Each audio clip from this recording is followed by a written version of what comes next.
Welcome back to KLEAN Radio. Here with Judah. We got at least he didn't say welcome black. Welcome black. That's what he says every Welcome black. Judah. Welcome Judah. Judah, welcome back. Yeah, welcome back, Jack. Yeah, we just have Rick Shapiro just joined us in the studio. The Welcome, famous, Rick. the Googled Rick Shapiro. He's got 2 cups of coffee. No, 1 cup of coffee, 1 water. You know, I'm trying to have a balance now that I'm clean. I wouldn't have thought about that at McDonald's. Why not? You ordered probably everything on the menu. Oh, my order, yeah. Rick, I can't believe that there aren't people that know who you are, but for those that don't, give us a quick summary of some of your credits, because you have quite a history. Oh, that's nice. Well, actually, I'm going to be on the green room on Showtime. Right. Paul Provenza's new show. Is that what you mean by credits? Yeah. Yeah. No, why not? It's a good show. It's not like Tough Crowd, which I liked, but this is real philosophizing stuff. Comedians' minds. Right. And I was on Lucky Louie, and it doesn't matter my credits. You don't There's care about your a book coming out credits. about me by a Black Pulitzer Prize winner. Really? Yeah, it's coming out in a few months. It took her 5 years. 5 years? Because of the life I had and my humor, and I don't hold back. What's it called? I don't know what the title is. I think she first was going to call it Get. I don't really care what the title is. Doesn't care about his credits. Doesn't care about the title of the book. I like that. I don't hold back. That's a good title. Oh, I'm in a movie. Yeah, I'm in a movie, Project X.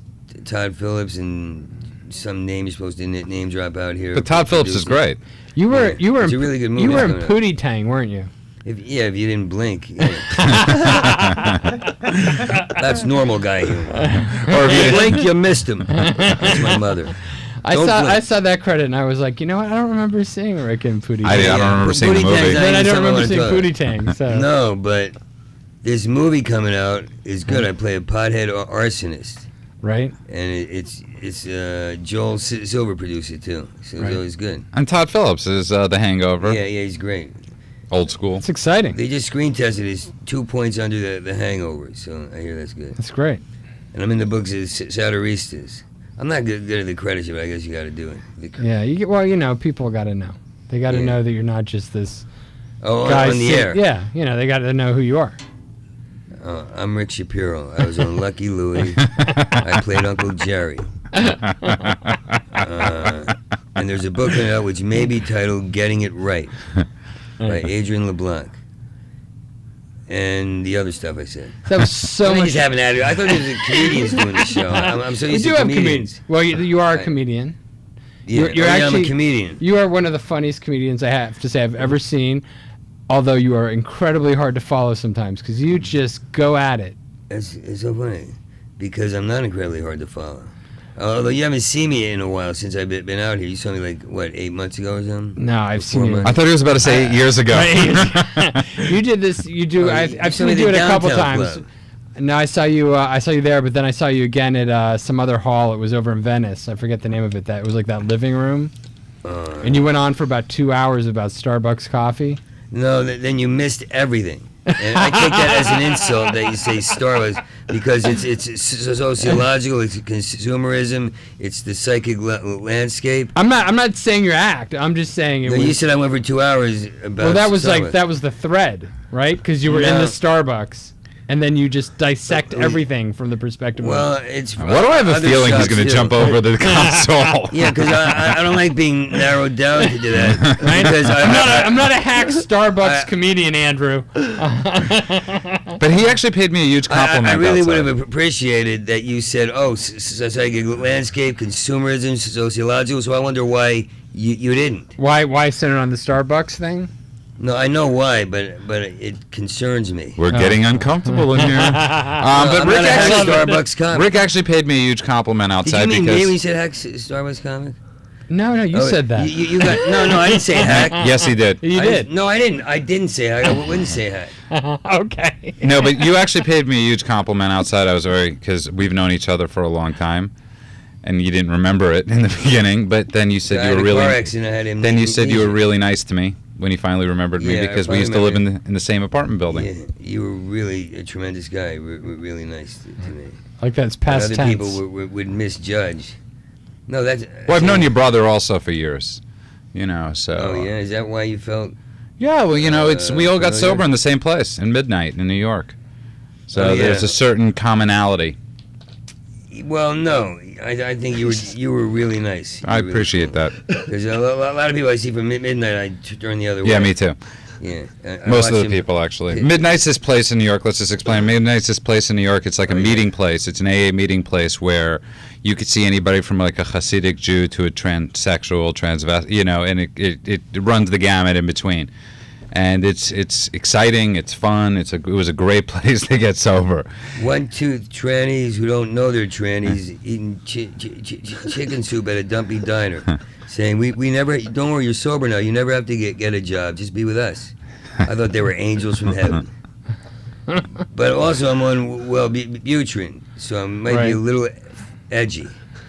Yeah, a little. It's awful. No, but I gotta be honest with you. I've been doing comedy a long time, and I always let people talk. But the other night I did some erotic thing, and I mentioned a Starbucks in a half hour. So the girl narrows it down to Starbucks and some sex act. She missed the colors, the inspiration. See how this society laughs at you? I don't know if you're laughing because you understand. No, we understand. Who gets erotic on stage? That's crazy. No, I'm so paranoid. But the funny thing is, you weren't on stage. What? No. All right. I don't know how to laugh sometimes. Well, I think the funny thing is when you see Rick live, he goes. You don't even wait for people to laugh, and then you get mad because you're 2 steps ahead of everybody, and then you're like, oh, you just finally got that, and you actually point out the guy that finally got it. Well, I don't do it like. I love that he did it to me. You have dug a hole for yourself, and you're continuing to dig. You will just not. Keep digging. But I think you know what. My comedy means you saw me 1 or 2 nights, so the way you're describing it, you don't really get what I do at all. While the same night somebody else would come up to me and he'd say more things I hit on. Right. So I'm a little I don't know why. A little protective? You know I'm complex. You know my comedy. Because he's a Joy Division fan. What? He's a little snobby. Oh, is that what that is? Yeah, he's a little pretentious. Last night I said my new enemy is smugness. Smugness. Yeah, because they end everything with absolutely. Like you used to say, the sky is blue. They go, well, obviously, all I have to do is look out the window and notice it's blue. I said, well, that's how I found out the sky was blue. I didn't say anything. No, you just said you should look out the window. I wouldn't say that. You know what I mean? Which wasn't the same. You know what I mean? Like I've had so many discussions with smug. Right. And I think that's the problem you guys are having. Andrew's not smug. I don't think you are at all. He's just got a good mug. I don't know. I can be smug. I think. You can be. Yeah. I can be, yeah. You can? Because I think you're a tremendous guy. And I don't mean, and I said it twice tonight, and I'm aware of it. Right? Rick is like is it okay to say this? You're more of an old school comic? What's old school? You're not the quick one-liner. You're not. You're not. Okay, I'm not old school at all. Okay. I'm what comedy. So we have totally. No, I'm smart. Right. I'm what comedy is to me. What gives me a ride when I think it gives them a ride. I'm not what comedy's become. This bland. So that's what one note. So you're old school. No, how about this? I'm comedy. That other stuff you're referring to ain't. Ooh, very profound. You know, because I didn't know you as a comedian you're supposed to talk like this and be affable to everybody, not mean what you say, come up with dumb words, you know. And, you know, stuff the audience can text to. When you get on stage, you sit don't. in the front row and text while the guy's talking. That's not me. Right. No. But you saw me when I was first out here, and I was struggling with so many. Out here was a complete culture shock. Versus New York, you're talking about, right? What? Versus New York. Yeah, well, for me, yeah. Yeah. It was just unbelievable. So after a year out here of doing this, when people spoke, like pulling my arm back, like what? Oh my God! You know, hey, how you doing? Pull my arm back. Hey, how you doing? I'm not kidding. I started going on stage, and I wouldn't. Were you there the nights I couldn't move my left? Yeah, that's when I first met you with Amy. Yeah. I wouldn't move my left arm because you were so stiff from dyskinesia. Well, part of that night was that. But what happened was I started to. Last night I explained it on stage, and my arm loosened up. Right. I said I'm so used to people, like out here you got to pretend. you know, well, it's Hollywood. One guy was walking his dog. I don't care where it is. Out here, you got to pretend. It's disgusting. I see guys walking their dogs, and they go, and I want to be like, admit you're broke. We'll all relax. It's fine. I like you for who you are. You know, like, right? So I started, when people come up to me, I lived in this senior citizen community center for 20-year-olds where they were already like, we're already dead. We have an almost lawn, and we're very proud of it. You know, and I started being like, so that's when I just thought I'd describe that to you. There, you know, there is something about LA that's just somewhat disingenuous, right? It's great. Well, you know, here's the thing: you are moving out here, so you have to accept it. No, I'm a comedian. No, I know you don't, man. You can be a guy who rises up. Why do you have to do... Well, because... I'm sorry, I was listening to you guys outside, and I'm not a normal cadence guy. Well, obviously, neither am I. Philosophies. If you know my politics, neither am I. I don't know your politics. Well, we discussed... Oh, we don't want to know. You don't want to know. I'll be honest with you. I don't believe half what you said. I think you're going to become an explosive, wide-ass, open liberal in a heartbeat. Any day now. I agree. I think that's where Judah's headed. Yes, I'm right? I'm so excited about our car ride back right now. Oh, I forgot I got to drive back. Yeah, you might want to be nice to me for another hour and 45 minutes. You might want to be nice to me. You got to drive back with me. I need to give my car to each of you. So, Rick, you had a long history with substance abuse. Yeah. Yeah, can you tell us a little bit about that? I don't remember any of it. You don't remember any? I've been AA for 20 years, 20-something years. Yeah, and why did you decide to get sober? That's a long time of using. No, I met a guy in an acting class, and I was so ridiculous. I had a street life. I grew up in a middle-class family, hit the street with some stuff. And I met a very compassionate guy who was in AA and in an acting class. And am I close up? And he would walk me home. We would walk for 2-3 hours all the way back to where I lived. And he called me up one night, and he always would say at the end of the night, he called me up. I'd be like, why is he calling me? Because I didn't have any friends. And he said, I'm your friend. I just want you to know I love you. I'm starting tonight. I just want you to know I love you. And I hung up on him, and I told my brother who was in the process, what is that? The guy calls up, he goes, he's your friend.